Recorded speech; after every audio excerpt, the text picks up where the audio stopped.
Hello गाईस, मी आहे प्रतीक रिक्षावाला. आज निघाला आम्ही विरारला जा. कारण असं आहे का आमच्या गाड्या 2-2 वर्षांनी पासिंग करायला लागा हो काय. लोकांना वाटत हो का गाडी एकदा घेतली तर मग काय नाही नागायच्या. अरे 1 वर्ष झाला का गाडीचा इन्शुरन्स भरायला लाग ना, 2 वर्ष झाली का गाडी पासिंग करायला लाग, अजून लायसन्स रिन्यू करायला लाग, फार काय काय करायला लाग, दिमाग नाही चालत. मग काय एक पार्टनर आमच्या पहिल्याच 4 रूट लाईन राहील, त्याला पण घेतला ना आम्ही, निघालो हलो. मी तर फक्त मगारशी बसून ना बरेच गाणं ऐकायला लागतो.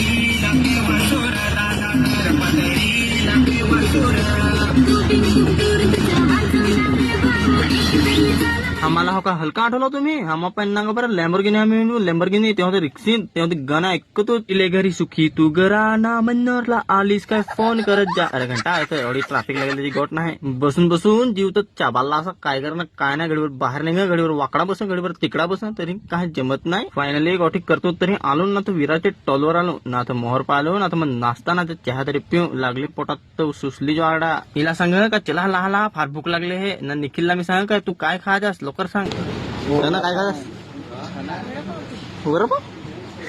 वडापाव खा ना. निघालं ना वरून सर नागा ना स्मूथ ना चहा स्वीकारे ना.